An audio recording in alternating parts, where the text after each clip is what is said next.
Muy buenas. Hoy vamos a hablar del despido nulo por vulneración del despido colectivo. Soy Antonio Silva, abogado, especialista en Derecho Laboral de Expert Abogados.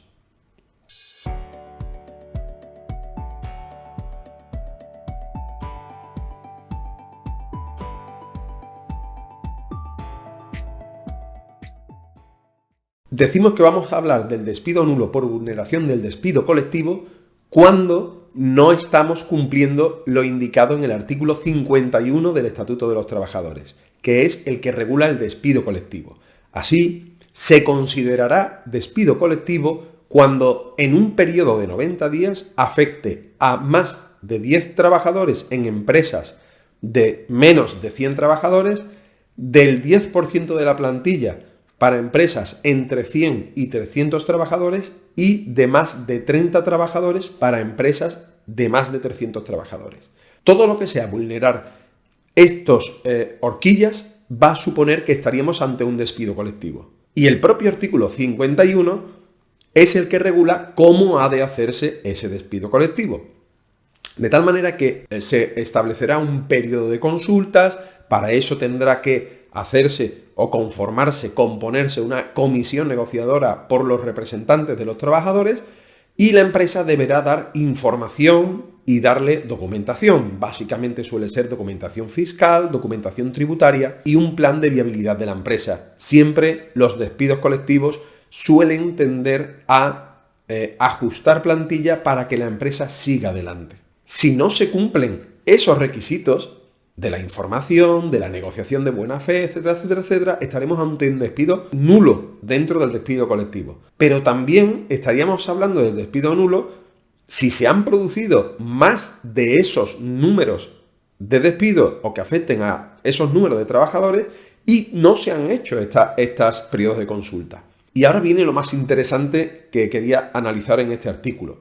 Aunque la ley viene a decir que estaríamos ante despidos colectivos cuando en un periodo de 90 días se afecten a esta cantidad de trabajadores, pues bien, como decía, tras la sentencia del TSJUE, conocida como la que implanta la doctrina Marklean, se viene a reconocer que el periodo de la finalización del contrato no solo hay que cumplir esos 90 días, sino que esa fecha es el fin del primer periodo de 90 días y el inicio del siguiente periodo de 90 días. De tal manera que vamos a tener 180 días de referencia. Esta es una doctrina, una jurisprudencia que ya está más que consolidada. Hay bastante jurisprudencia, tanto del Supremo como de las distintas salas de los tribunales superiores de justicia de toda España, que lo avalan. Y se considerarán igualmente, o mejor dicho, habrán que computarse todos los despidos que se han hecho respecto de fraudes en contratación de contratos temporales, despidos que se hayan reconocido como improcedentes, ya sea en conciliación o en sentencia, e igualmente despidos de fin de contrato que hayan sido fraudulentos, de obra o servicio que conocíamos antiguamente.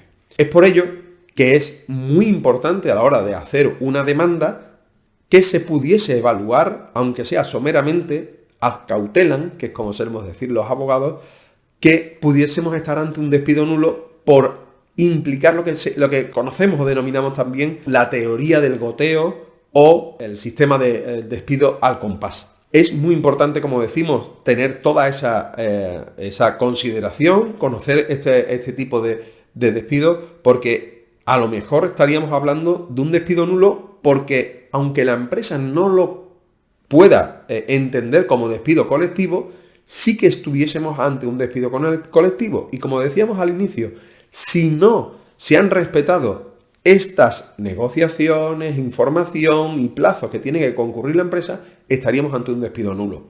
Y ya sabéis que el despido nulo supone otra cosa que no sea la readmisión y los salarios de tramitación. Y además las empresas tendrán que cotizar y además cotizar con el recargo correspondiente por todos esos salarios de tramitación. Muy importante, por lo tanto, tenerlo en consideración esta cuestión a la hora de incluso presentar una demanda o una papeleta de conciliación. Si crees que te puedo ayudar en algo, Mis datos de contacto están en esta página web, en la cajetilla del vídeo, y estoy a vuestra disposición para poder aclararos cualquier cuestión al respecto. Un saludo.